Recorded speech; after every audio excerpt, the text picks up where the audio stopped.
에스라서 7장에서부터 마지막 10장에 이르는 내용에서는 두 번째 포로 귀환을 했던 이들에 대한 기록이 소개됩니다.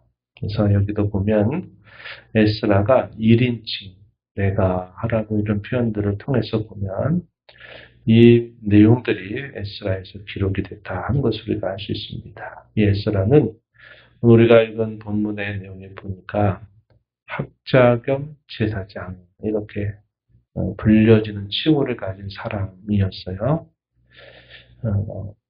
1절로부터 5절에 이르는 내용에 보면은 이 에스라라고 하는 사람의 족보가 아론 대제사장으로부터 이렇게 어떻게 그 계보가 이어지고 있는가를 하나씩 하나씩 순서대로 소개해주고 있습니다. 5절 하반절 가서 보면은 어떻게 소개하느냐 보면요. 엘르아살의 15대 손, 대제사장 아론의 16대 손이다. 아론 대제사장 때로부터 쭉 흘러나와서 제16대 손인 제사장 출신의 사람이다 하는 것을 명백하게 밝혀줍니다. 그는 비록 이렇게 포로 생활 가운데 오랜 세월을 보내게 되었지만 그러나 이 제사장 가문의 분명한 족보를 가지고 있는 인물이다 하는 것을 보여주고 바벨론 포로 생활 가운데에서도 그는 신앙의 정체성을 잘 계승받고 있었던 사람이다 하는 것을 보여줍니다. 2차 포로 귀환이 언제 이루어지느냐 할 때요. 주전 458년, 7년 정도가 됩니다.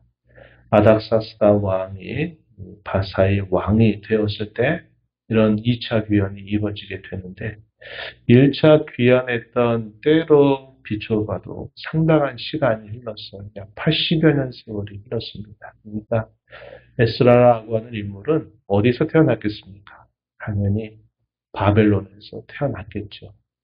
바벨론 70여 년 세월이 지나고 난 다음에 1차 귀환이 이루어졌고 1차 귀환이 이루어지고 나서 약 80년 정도가 지난 다음에 2차 귀환이 이루어집니다. 그때 이 모든 무리들을 이끌었던 지도자가 바로 이 에스라라고 하는 인물입니다. 그러니까 바벨론 포로 생활로부터 따지게 되면 약 한 150여 년 정도가 지난 거니까 에스라는 이스라엘 땅을 한 번도 밟아본 적이 없고 그는 바벨론에서 태어난 제사장 가문의 사람이었다 하는 것을 알게 되는데 이 에스라의 관서는 학자였다. 율법 학자였다.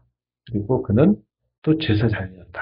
이렇게 말합니다. 그가 제사장으로서 바벨론에서 어떤 역할을 하기는 어려웠어도 그가 율법에 대하여 부모로부터 어릴 때부터 그 율법을 계속 읽고 듣고 배우고 연구하고 준행하고 하는 일에 어릴 때부터 그런 신앙의 훈련을 아주 잘 받은 사람이었다 하는 것을 보게 됩니다. 그렇다면 우리가 보게 되는 게 결국 뭘까요? 이스라엘 땅에 살지 않아도 자신의 정체성을 잘 유지할 수 있다 하는 것을 보여줍니다. 그러나 우리가 역사로 거슬러 가서 약속의 땅, 하나님이 약속하신 그 가나안 땅에 살고 있으면서도 하나님 말씀에 무지복무하게 살아가는 자들도 얼마나 많이 있느냐 하는 겁니다. 이걸 통해서 보면 물론 사람이 어떤 환경이나 영향이라고 하는 걸 결코 무시할 수는 없지만 그러나 그 환경과 상황보다 더 중요한 것은 그가 어떠한 출신을 가지고 있느냐. 그가 또 어떠한 사람을 어릴 때부터 자라왔느냐 하는 것이 더 중요하다 하는 겁니다. 그래서 이런 인물들을 보게 되면 약속의 땅 한 번도 밟아보지도 못했지만 그는 하나님의 말씀에 관하여 참 그 바벨론 땅에서 많이 말씀을 듣고 배우고 연구하고 준행하며 살았던 인물로서 그는 자신이 비록 자기의 고향은 이 바벨론이지만 나는 그래도 하나님을 섬기는 이 약속의 땅으로 나는 돌아가야 될 사람이다 하는 것을 알게 됩니다.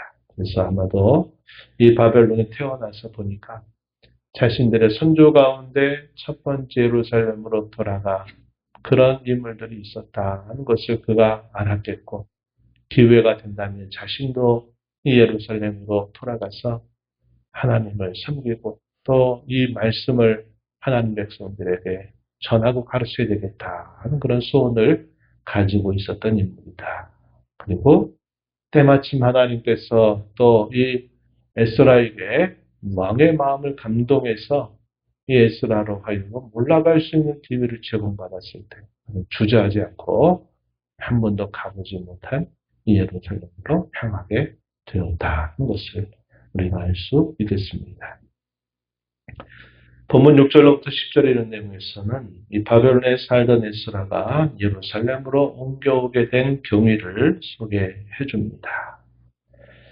그리고 11절부터 길게 26절까지 내용은 아닥사스다 왕이 이 에스라에게 내린 특별한 조서, 이 조서의 내용이 소개되고 있어요. 우리가 에스라서 앞에서 쭉 읽어오지만 이 고레스 왕의 조서, 또 이어서 다리오 왕의 조서를 또 통해서 예루살렘으로 올라오고 예루살렘에 있다가 중단된 성전을 다시 재건해서 완성하게 되는 일들도 이 다리오 왕의 조서를 통해서 이것이 이루어지게 되고 2차 기환 또한 왕의 조서를 통해서 이루어집니다. 그래서 보게 되면 그 옛날 선지자 이사야가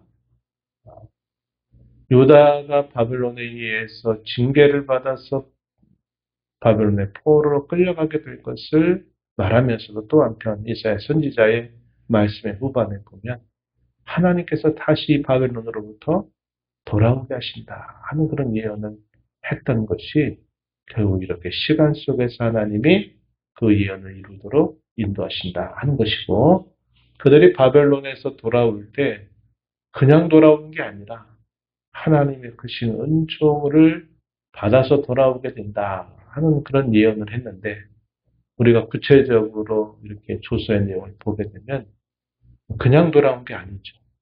왕이 창고지기에 그런 그 창고지기를 지기에게 명령을 내려서 에스라에게 필요한 것은 무엇이든지 원하는 것들은 다 주어라 그래서 그가 빈손으로 예루살렘으로 올라온 게 아니라 많은 왕의 도움과 호의와 부를 가지고서 예루살렘으로 돌아오게 된 있었다는 겁니다. 그것은 선지자의 일을 통해 예언했던 말씀대로 하나님이 이루신 일이다 하는 것을 분명하게 보여주고 있습니다. 이런 일들을 다 자신이 이런 일들을 겪게 되고 이런 일들을 경험하게 되면서 그가 가장 먼저 한 게 뭐냐면 하나님의 이름을 송축하고 찬송하는 내용이 소개됩니다. 이것이 7장 27절과 28절 보면 에스라가 하늘의 하나님께 감사하고 송축하는 것들이 소개되고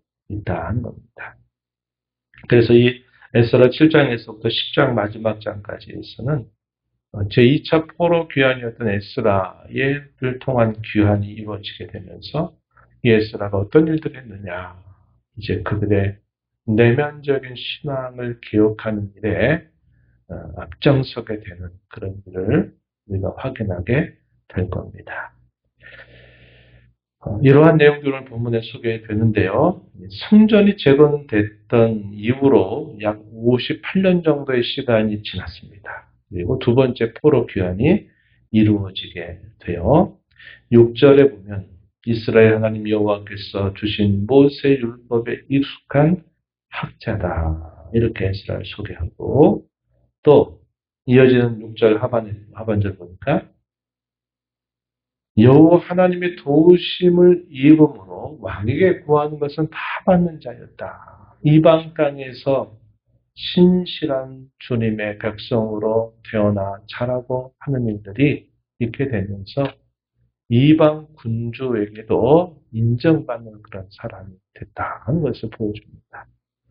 2차 포로로 끌려갔던 인물 중에 다니엘이 어린 시절에 끌려갔어도 이 바벨론 생활을 오랜 세월 동안 하면서도 높은 관직을 이방 나라에서 그 관직을 수행하면서도 하나님을 향한 그 온전한 충성스러움을 잘 보였던 그런 인물들도 있는 거죠.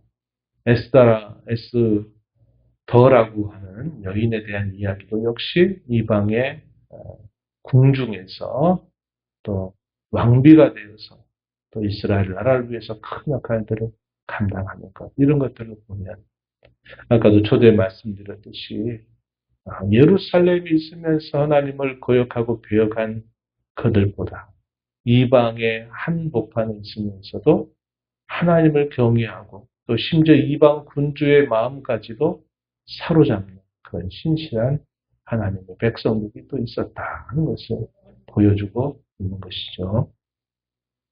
아닥사스다 왕 제7년에 이 에스라가 여러 많은 사람들을 데리고 예루살렘으로 올라오게 되었음을 보여줍니다. 7절 8절에 보면 이스라엘 자손 제사장들과 레위 사람들과 노래하는 자들 문지기들 또 느디님 사람들 중에 몇 사람이 예루살렘으로 올라올 때 에스라가 함께 올라오게 되었다. 이렇게 말합니다. 이때도 제사장들의 그룹, 레위 사람들, 또 노래하는 자들 문지기들, 느디님 사람들, 성전과 관계된 여러 잡다한 일들을 수행하겠다 하는 이방 출신의 사람들, 이런 사람들 중에 여러 사람들이 예루살렘으로 올라오게 되었다. 이렇게 표현해주고 하나님의 선한 손이 도와주심으로 말미암아 그들이 이르렀는데 약 4개월이라고 하는 긴 여정을 통해서 그들이 이 바벨론에서 예루살렘으로 도착하게 되었다. 이렇게 말하고 그가 올라올 때 가졌던 그의 분명한 뜻, 그의 결심이 뭐였느냐. 10절을 보면 이렇게 표현했습니다. 10절 에스라가 하나님의 율법을 연구하여 준행하며 율례와 규례를 이스라엘에게 가르치기로 결심하였더라. 예루살렘 한 번도 와보지 않은 낯선 땅에 그가 올라올 때 가졌던 비전 혹은 그의 결심은 율법을 연구하고 율법을 준행하며 이 율법을 이스라엘 자손들에게 가르치는 그런 결심을 가지고 예루살렘으로 올라왔다. 이렇게 표현해 줍니다. 얼마나 멋지고 훌륭한 일입니까? 이러한 목적을 가지고 올라왔어요. 올라올 때 그가 그냥 올라온 게 아니라 왕의 조서를 그가 가지고서 예루살렘으로 올라오게 되는데 이 왕이 에스라에게 한 말과 에스라에게 허락한 이 모든 것들을 봤을 때 엄청난 것을 에스라에게 호의를 베풀었다는 것을 보여주고 있습니다. 이 내용 11절부터 26절에 이어져요. 예루살렘으로 올라갈 뜻이 있는 사람은 누구든지 에스라와 함께 올라가도 좋다. 이렇게 허락을 하고 그에게 해주는 이 왕의 내용, 말이 내 손에 있는 내 하나님의 율법을 따라서 14절에 보면 내가 함께 올라갈 것을 그들에게 말합니다. 이 에스라에게 그렇게 말해요. 왕과 7 자문관의 보냄을 받아서 그가 예루살렘으로 올라가게 되는데 하나님께 성심으로 드리는 은금을 가져가라. 누가 드리는? 왕과 자문관들이 이스라엘 하나님께 드리는 은금을 가지고 올라가라. 이렇게 말했고 또 15절에 보면은 예루살렘에 있는 그들의 하나님의 성전을 위하여 기쁘게 드릴 예물을 또 가져가라. 이렇게 또 표현했습니다. 17절 끝부분에 가서 보면 예루살렘 내 하나님의 성전 제단 위에 드릴 그런 예물을 또 가져가게 하는 겁니다. 또 18절에 보면 너희 하나님의 뜻을 따라서 은금을 필요한 대로 사용해라. 또 19절에 보면 하나님의 성전에서 섬기는 일을 위해서 내게 준 그릇을 여호와 하나님 앞에 드려라. 이렇게 말합니다.